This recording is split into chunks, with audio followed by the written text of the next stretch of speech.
and welcome to Your True Potential.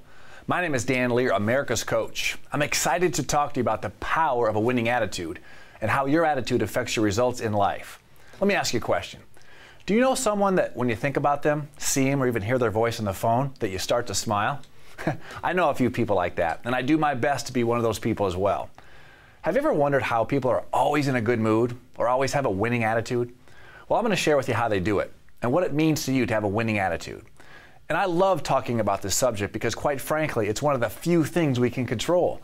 We're not able to control the stock market, the interest rates, yet each and every one of us wake up every day and make a decision about having a winning attitude. Is it really that simple? Yeah, it's that simple. I mean, who controls your attitude? That's right, you do. Now, I understand the realities of the world and the fact that each and every day all of us get challenged with situations and circumstances. Yet for now, let's just keep it simple and talk about having a winning attitude, because it's really a mindset. It's a decision. You know, it's interesting how some people just don't understand the power of a winning attitude.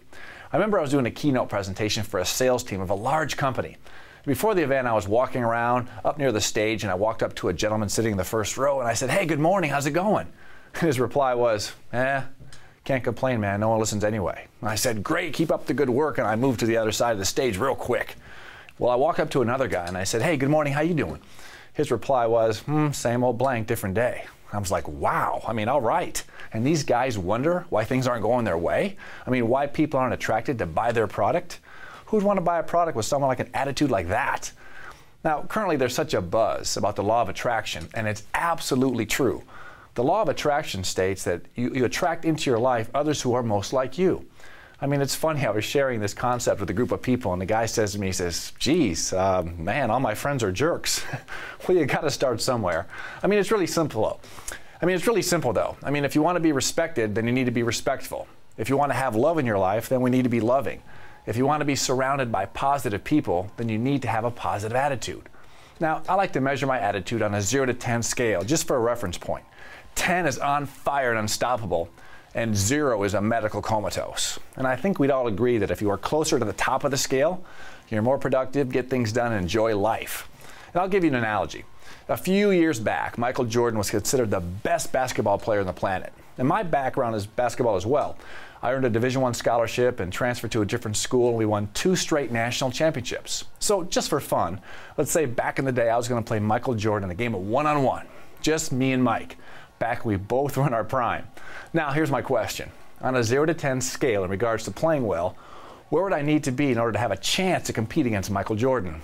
Obviously a 10. The fact is, though, I'd have to perform my very best, my level 10 to have a chance to compete with Michael Jordan. And it's the same in regards to our attitude. When people talk about going out and making things happen in their life, whether it's making more money or starting a new business or just being a better person, you must, and I say must, have a winning attitude.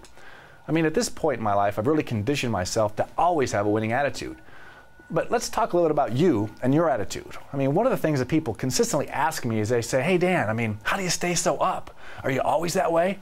I find this question kind of funny because doing what I do for a living, it would only make sense that I have a great attitude.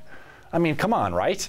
I mean, I do have a winning attitude, yet I feel like I'm a balanced guy and I keep it all in perspective. I mean, for instance, if you saw me walking through Target with my kids, you won't see this. I mean, all right, let's go, let's do some shopping. That's ridiculous. I mean, just be your best at any time in a given situation. Because just like it's not good to be down or negative, I find it also to be a bit strange to be overhyped all the time. You know what I mean? When you meet someone, you say, "Hey, how you doing?" They're like, "Oh, I'm great, things are great, the world's great, I feel great, I don't know why, I'm great." I find it annoying, to be honest. Just be your best. Be the best you can be, not some up-and-coming motivational superstar.